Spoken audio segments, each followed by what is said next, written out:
Pessoal, eu quero pedir desculpas aí que o vídeo cortou abruptamente.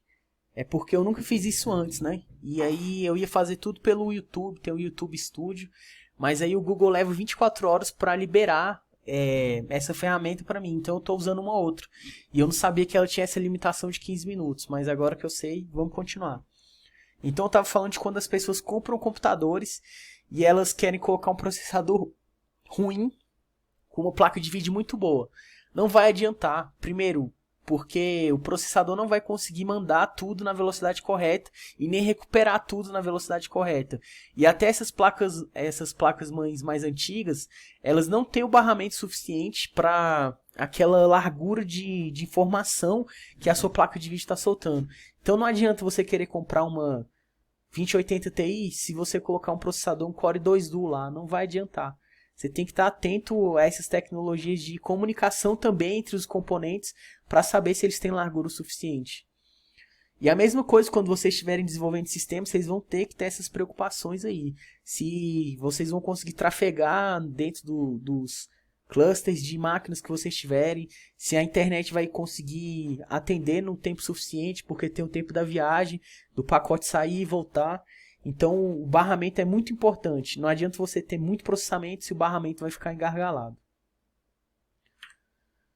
Aí agora vamos falar um pouquinho de cada um. Aqui eu já comentei um pouco, né, sobre o cérebro do computador, que ele é o Central Processing Unit, que é justamente aquilo que eu falei. Ele faz as operações matemáticas, ele guarda um pouco ali de informações, que é a memória cache. Ele tem os registradores ali dentro, que são pequenos pedaços de memória que a linguagem de baixo nível consegue acessar. E ele faz também o controle de quais informações vão ser lidas agora. Então ele fica dentro do gabinete. As pessoas às vezes elas falam, é o meu CPU querendo falar toda aquela caixa. Tipo um computador de mesa que você tem. As pessoas dizem, aquela caixa enorme é o CPU. Não é. O CPU ele é simplesmente aquele chip que está lá dentro de processamento. Você pode até considerar que tem dois CPUs, porque tem um CPU que faz as instruções mais básicas da placa-mãe. Mas quando as pessoas querem dizer CPU, elas estão falando lá do seu processador. E aquela caixona é o gabinete. Então, quando as pessoas falam, é meu CPU, querendo dizer o gabinete, é um termo que não está correto.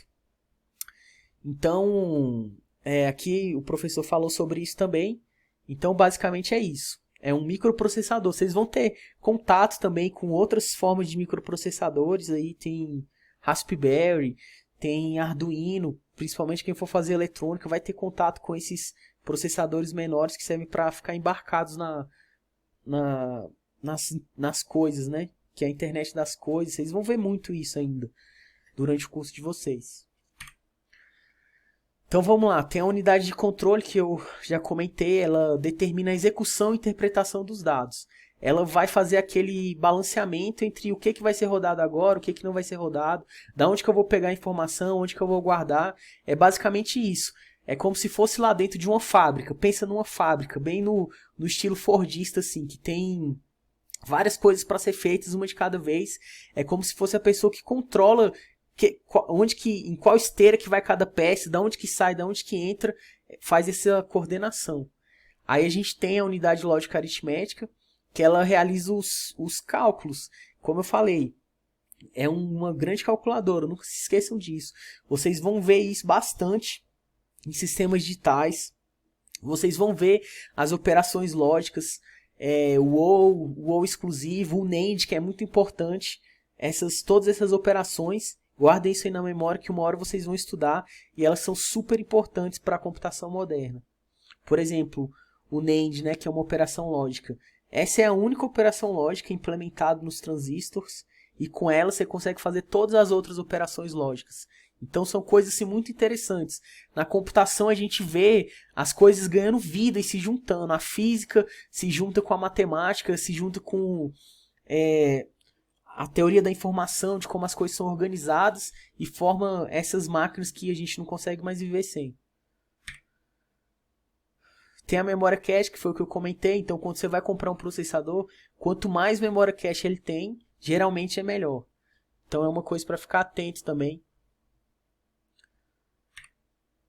Vamos lá. Aí aqui a gente tem as memórias. E dentro das memórias dá para a gente pensar nesses termos assim hierárquicos, que tem quanto mais rápida ela é mais cara, e por ser mais cara ela vai ser menor. E quanto mais lenta ela é mais abundante e geralmente também o tamanho está bem relacionado com a efemeridade dela. O que é uma memória efêmera? É uma memória que as informações não ficam gravadas muito tempo, passa, é efêmero. Então, quando você desliga o computador, você perde essas informações. Por exemplo, na memória RAM. Se você desligar o computador da sua memória RAM, a sua memória RAM vai ser limpada e não vai ter mais nada lá dentro. Agora, o disco rígido não, ele é uma memória persistente. Você grava lá, por exemplo, os HDs tradicionais mais antigos que a gente tinha, de disco mesmo, eles eram até magnéticos. Você colocava uma diferença magnética lá que gravava a informação.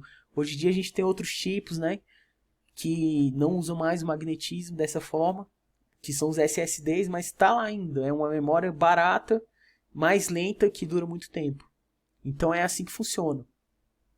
É onde você guarda suas informações, onde você pega, onde você joga, e é muito importante.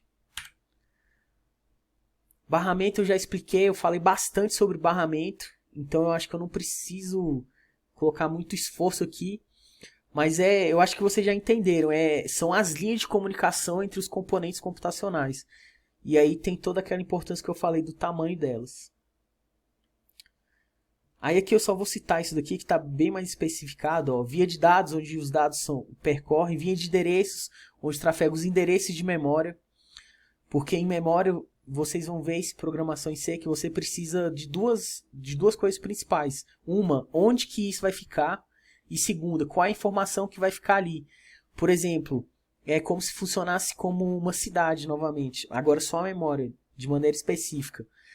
Antes de você guardar, e tem vários galpões nessa cidade. Antes de você guardar as informações dentro dos galpões, você tem que saber qual galpão você vai utilizar. Então esse é o conceito que está na programação em C. Você primeiro aloca a memória e você tem um endereço para aquela memória. Então você sabe qual é o galpão que você vai usar, para depois você preencher ele com informações. Então é mais ou menos isso. E tem os sinais de controle, né, que tem vários tipos de controle, até elétricos. Isso daqui eu já falei sobre largura de banda, sobre velocidade de transmissão. Isso que eu falei para vocês, gente, sobre aquela analogia da autoestrada, eu aprendi quando eu estava estudando redes de computadores com o autor desse livro, é o Kurose. É um livro bem famoso. Geralmente as pessoas usam ou do Kurose ou do Tannenbaum. E o Kurose, ele usou essa analogia que foi o que me fez entender de uma maneira muito clara, assim. Que a largura de banda é como se fosse o número de pistas numa autoestrada. E a velocidade é como se fosse a velocidade que os carros conseguem percorrer. Então é uma analogia que dá pra gente entender um pouco sobre o que é de fato a largura e a velocidade de transmissão. Então vamos lá, falando sobre os tipos de memória, né? A gente tem essa memória, que é a memória RAM. O que significa o RAM? Random Access Memory. Que ela é uma memória de acesso rápido e você sabe os endereços dela. E como você sabe os endereços dela, você pode chegar lá no meio e já colocar a sua informação.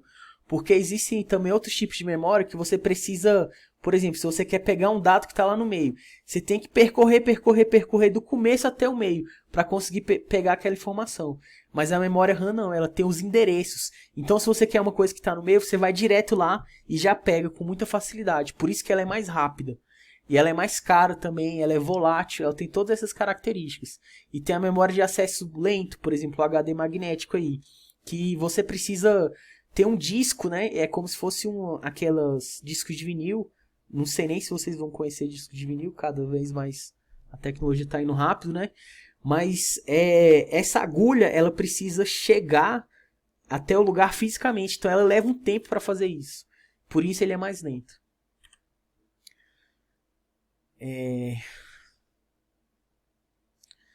Também tem esse tipo de memória, né, que são as memórias que só podem ser lidas.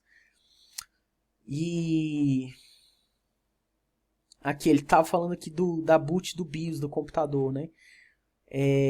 Por exemplo, eu falei, né, que as placas mães, principalmente as mais novas, elas têm o chipset. Quando você vê assim, o chipset, tô tentando lembrar aqui o da AMD. Não vou lembrar agora. Eu não vou me recordar agora, mas o chipset dos processadores Ryzen. Aí vai ter vários chipsets lá. Lembrei, X570, por exemplo. É um dos chipsets. É o mini processador que é só da placa-mãe. Então ali você vai ter algumas informações. Você vai ter esse parte do acesso, que é o primeiro programa que vai ser rodado. Que ele vai conseguir descobrir todos os periféricos. Que ele vai falar onde que está o sistema operacional. Que está numa memória que ela é só de leitura. E hoje em dia, principalmente, já tem as memórias que são programáveis. Por exemplo, você pode atualizar a sua BIOS, colocar uma versão mais nova, que vai dar novas funcionalidades. Então tem tudo isso.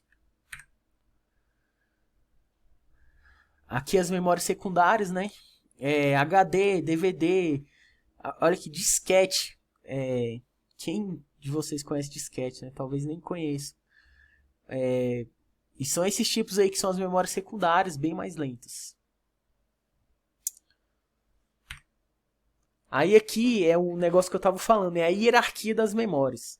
Então, quanto mais rápida for a memória, o preço tende a aumentar muito. E quanto mais capacidade ela tem, ela vai ser mais lenta e ela, consequentemente, vai ser mais barata, porque o preço está bem associado com a velocidade. E aí até nos comentários, né, sobre como montar um PC, né, o professor Fabrício, ele comentou lá sobre dicas que vocês iam ter nessa aula para montar o computador de vocês. Uma notícia boa é que dos últimos tempos, tanto a memória RAM como o SSD, eles têm caído muito o preço, porque não tem tido muita inovação tecnológica nessa área, então a tecnologia meio que se consolidou. Então, hoje em dia você compra SSD muito barato. Por exemplo, eu comprei um SSD de 480 GB por R$300. Isso já é um preço muito bom, porque a velocidade que ele tem é muito superior ao HD tradicional. E a memória RAM também tem só caído o preço. Eu não sei agora, né, com a China aí com as fábricas fechadas e tal, e com o dólar nesse preço, se vai estar tão mais barato assim. Mas elas vinham aí no ano passado com um preço bem queda e estava valendo muito a pena você comprar uma memória boa e um SSD bom. Então vamos lá, tem os dispositivos de entrada e saída, que é o input e output. Eu já comentei sobre eles, são as maneiras pelas quais o computador tem a interação com você, a interação do homem com o computador. Então é como que você faz o input das informações, como que você faz a leitura daquilo. Então vamos lá, os dispositivos de entrada, o teclado, que você digita o que você quer escrever, o mouse, que você vai conseguir clicar, vai conseguir chegar, microfone, que ele vai... É um conversor, né, analógico digital. Ele vai pegar a sua voz, que é analógica, ela vai transformar ela em digital, porque tudo dentro do computador é digital, ele é binário, ele é zeros e uns. Então tem que ter essa conversão aí do domínio contínuo para o domínio discreto. Isso é uma coisa que vocês vão ver demais também, principalmente a galera da eletrônica, quando for começar a estudar sobre filtros, sobre esse tipo de coisa, vai ver demais essas coisas assim do domínio contínuo e do domínio discreto. O scanner aí, que hoje em dia quase ninguém usa, né? Mas tem os aplicativos hoje em dia já, a câmera de celular, que são muito bons. Aí os dispositivos de saída. A caixa de som, que é um conversor, novamente, né? O alto-falante e o microfone, eles têm o mesmo princípio. Só muda a forma como você usa, mas é basicamente a mesma coisa. Aí tem o vídeo, tem a impressora. E aqui tem os dispositivos que são de entrada e saída, que percorre, entra e sai. Por exemplo, um fio de um computador, uma tela que é touch, que você consegue dar inputs e também receber informações. Então eu acho que com isso a gente meio que terminou a parte de hardware. Na próxima aula eu vou falar sobre a abstração dos sistemas computacionais. E a gente vai conseguir ver como que o sistema computacional ele é baseado assim, em camadas. É como se fosse uma cebola. É uma analogia que também é interessante. Que é uma camada em cima da outra e uma coisa vai dependendo da outra. Guarda essa ideia que eu acho que ela é muito interessante para entender como que o computador funciona. E a gente vai ver um pouco disso aqui na parte do software. E eu vou terminar a aula que já está dando aqui os... Vou terminar esse trecho, né? Porque já está dando os 15 minutos.